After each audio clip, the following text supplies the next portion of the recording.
Hello friends, welcome to my YouTube channel. So let's start our next part from chapter microorganisms, friend and foe. So let's start with the food poisoning. The Bhujo was invited by his friend to a party. Bhujo को invite किया उसके friend ने and he ate a variety of food stuff. उसने बहुत सारी variety खाई. On reaching home he started vomiting and had to be taken to a hospital. घर पे जाने के बाद उसको vomiting start हो गई. इतनी vomiting हुई कि उसको hospital ले जाना पड़ा. The doctor said that this condition could be due to food poisoning. कि ये condition उसकी food poisoning की वजह से हुई है.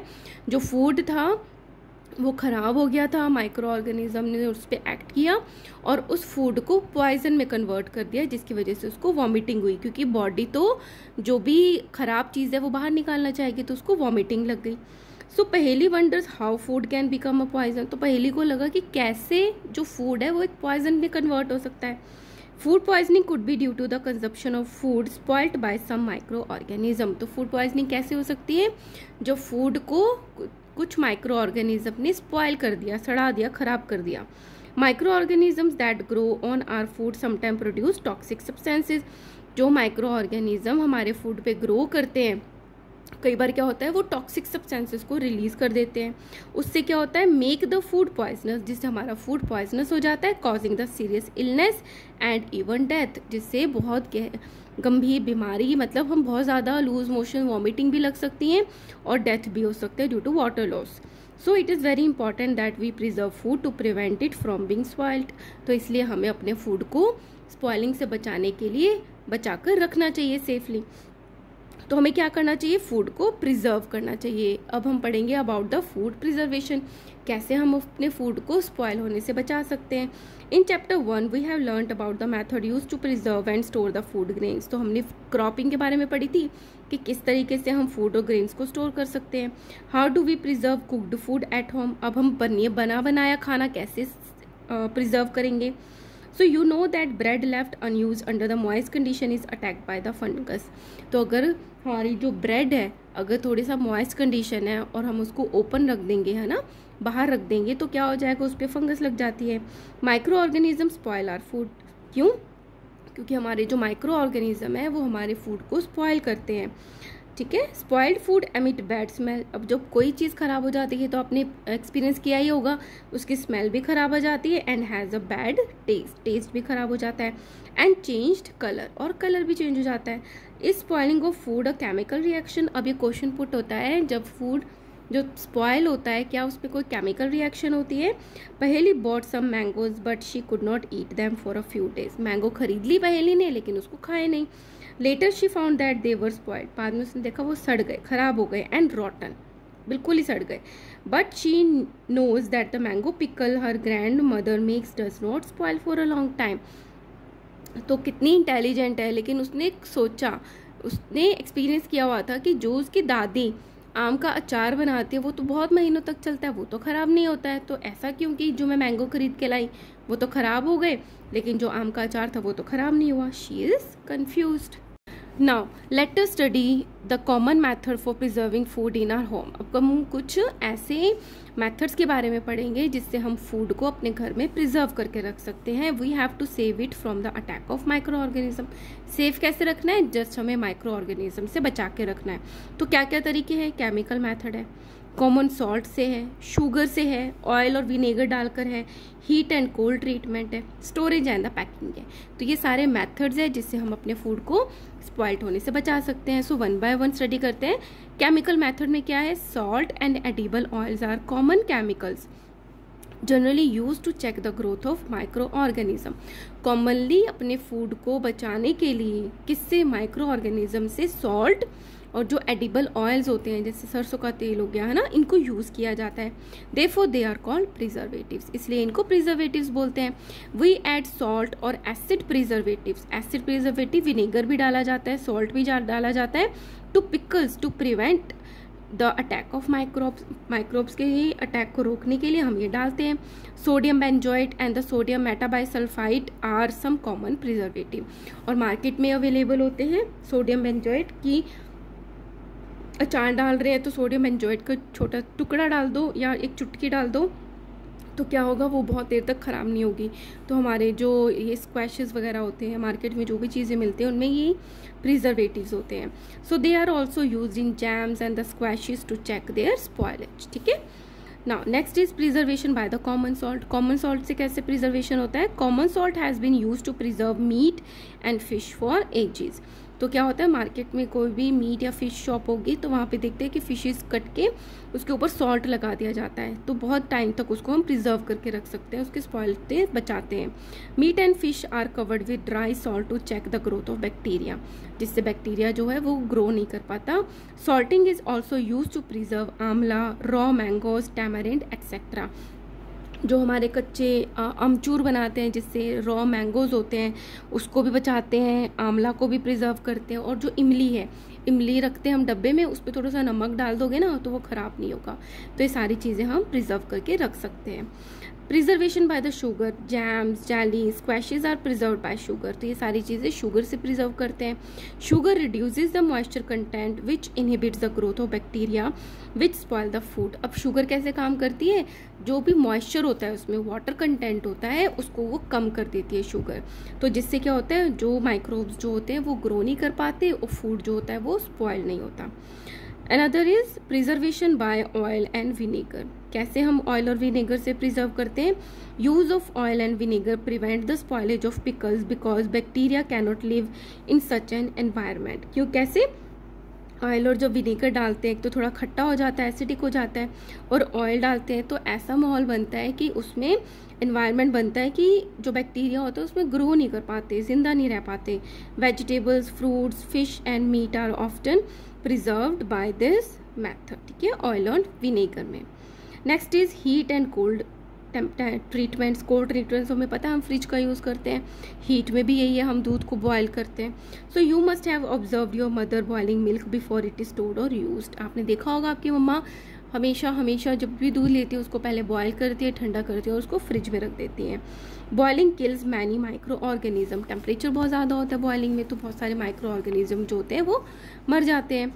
Similarly we keep our food in the refrigerator. फिर हम अपने खाने को भी रेफ्रिजरेटर में रखते हैं। Low temperature inhibits the growth of microbe. जब टेम्परेचर कम होता है तो जो भी माइक्रोब्स उसमें प्रेजेंट होते हैं उनकी ग्रोथ जो होती है वो स्लो हो जाती है, तो जो खाना है वो बहुत धीरे, मतलब बहुत टाइम बाद खराब होता है। Why does the milk that come in packet not spoil.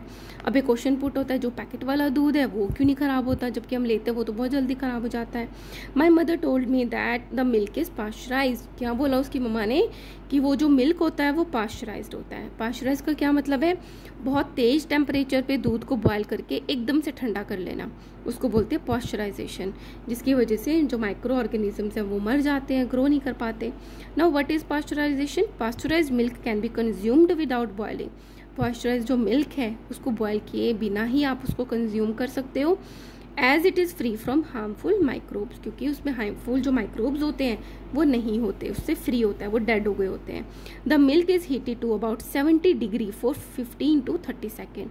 15 to 30 second तक उसको 70 डिग्री पे पहले गर्म किया जाता है, and then suddenly chilled and stored, और एकदम से ठंडा करके उसको स्टोर कर लिया जाता है। By doing this it prevent the growth of microbes. जिससे ये सब करने से क्या होता है, जो माइक्रोब्स की ग्रोथ होती है वो रुक जाती है। And this process were discovered by Louis Pasteur. और इस प्रोसेस को डिस्कवर किसने किया था? लुइस पास्चर ने, इसलिए इसका नाम क्या है? Pasteurisation. Okay students, last is storage and packing. आपने देखा होगा पैकेट आते हैं वैक्यूम, उसमें कोई एयर नहीं होती है ना, तो किस तरीके से पैक किया जाए, किस तरीके से स्टोर किया जाए। These days dry fruits and even vegetables are sold in sealed airtight packets. जो हमारे फ्रूट्स होते हैं, ड्राई फ्रूट्स होते हैं, वेजिटेबल्स होते हैं, उनको एयर टाइट मतलब एयर निकाल देते हैं, ऑक्सीजन ही नहीं है तो माइक्रोब्स ग्रो नहीं कर पाते, to prevent the attack of microbes. ठीक है, so here we have completed how to preserve our cooked food. Okay, let's start nitrogen fixation. ठीक है, सो नाइट्रोजन फिक्सेशन पढ़ते हैं कि नाइट्रोजन को कैसे फिक्स किया जाता है। अभी तक हमने क्या पढ़ा है, जो नाइट्रोजन फिक्सेशन वाली जो बैक्टीरियाज होते हैं, राइजोबियम, जो एटमॉस्फेरिक नाइट्रोजन को कन्वर्ट करते हैं नाइट्रेट्स में, जिसको प्लांट्स जो है वो यूज़ करते हैं, क्योंकि डायरेक्ट जो नाइट्रोजन है वो तो यूज़ नहीं कर सकते प्लांट्स। सो वही चीज़ है nitrogen fixation. You have learned about the bacterium rhizobium in class 6 and 7. It is involve in the fixation of nitrogen in the leguminous. जो पल्सिस होते हैं उनके प्लांट्स के जो रूट्स होती हैं उनकी नोड्यूल्स में प्रेजेंट होते हैं ये बैक्टीरिया. ठीक है. Recall that rhizobium lives in the root nodules of the leguminous plants such as beans and peas with which it has a symbiotic relationship. symbiotic क्या होता है कि रहने की जगह तो वो प्लांट प्रोवाइड करता है और वो उसको जो ये राइजोबियम बैक्टीरिया है वो क्या प्रोवाइड करते हैं, उसको नाइट्रोजन प्रोवाइड करते हैं जिससे कि वो पल्सेस बनते हैं. which has a symbiotic relationship. Sometime nitrogen gets fixed through the action of the lightning. जो बिजली कड़कती है उससे भी नाइट्रोजन का फिक्सेशन होता है. कितना इंटरेस्टिंग है. But you know that the amount of nitrogen in the atmospheric remain constant. Nitrogen fix हो रही है, एटमोस्फियर से प्लांट में आ रही है, सॉइल में आ रही है. But why the amount of nitrogen, percentage of nitrogen in atmosphere is fix. वो तो चेंज नहीं हो रही, वो तो कम नहीं हो रही. Why? Let us understand this in the next section. चलो स्टार्ट ही करते हैं. Now nitrogen cycle. जैसे वाटर साइकिल होता है ऐसे नाइट्रोजन साइकिल है. Our atmosphere has 78% nitrogen gas. Atmosphere में कितनी नाइट्रोजन है? 78% जो भी गैस है वो नाइट्रोजन है. Nitrogen is one of the essential constituents of all the living organism as a part of protein. अब क्या है, नाइट्रोजन एक बहुत ज़रूरी कॉम्पोनेंट्स है क्योंकि उसी नाइट्रोजन से प्रोटीन बनते हैं, क्लोरोफिल बनता है, न्यूक्लिक एसिड बनता है जो कि डीएनए वगैरह में होता है, विटामिन्स बनते हैं. तो कितना इंपॉर्टेंट हुआ. The atmospheric nitrogen can not be taken directly by the plants and animal. अब एटमॉस्फेयर में इतनी नाइट्रोजन है बट हम और प्लांट्स जो है उस नाइट्रोजन को कंज्यूम ही नहीं कर सकते directly. Certain bacteria and blue green algae present in the soil fix nitrogen from the atmosphere and convert it into compounds of nitrogen. तो कौन हेल्प करता है? कुछ बैक्टीरियाज जैसे कि राइजोबियम या फिर ब्लू ग्रीन एल्गी होते हैं जो कि सॉइल में प्रेजेंट होते हैं. वो हमारे लिए नाइट्रोजन को फिक्स करते हैं एटमॉस्फेयर से और उसको कन्वर्ट कर देते हैं into the compounds of nitrogen में. वंस नाइट्रोजन इज कन्वर्टेड, एक बार नाइट्रोजन कन्वर्ट हो गई इनटू दीज यूजेबल कंपाउंड्स. किस कंपाउंड्स में कन्वर्ट किया? जिसको हम यूज कर सकते हैं, क्योंकि डायरेक्ट को तो यूज नहीं कर सकते थे. तो ये बैक्टीरिया कन्वर्ट कर सकते हैं उन कंपाउंड्स में जिसको हम यूज कर सकते हैं. It can be utilize by the plants. इसको प्लांट्स यूटिलाइज करते हैं from the soil through their root system. Root system से उसको एब्जॉर्ब कर लिया सॉइल से.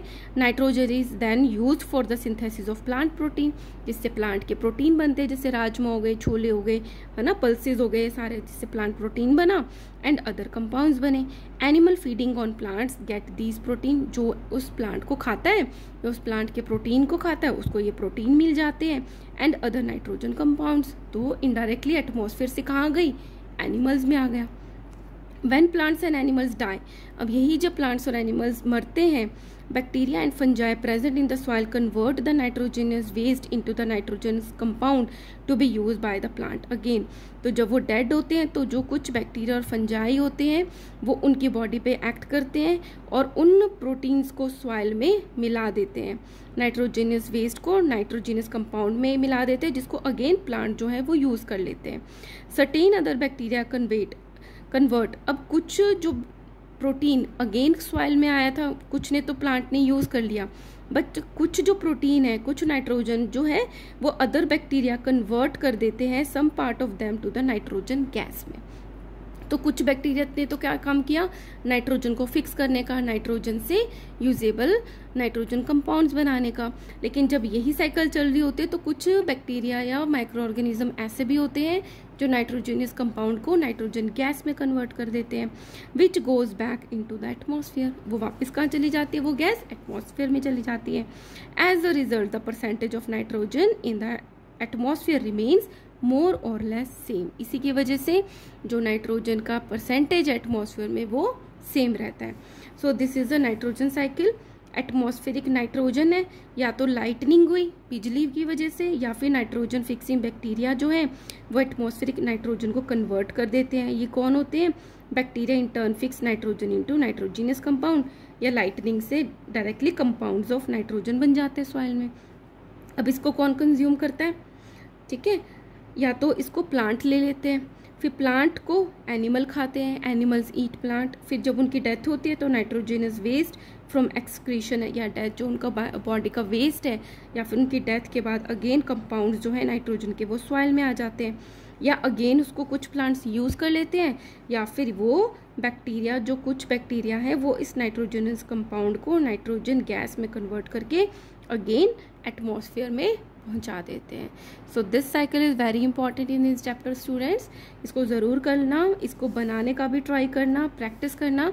This is very important. And if you like my videos, kindly like, share and subscribe. Thank you.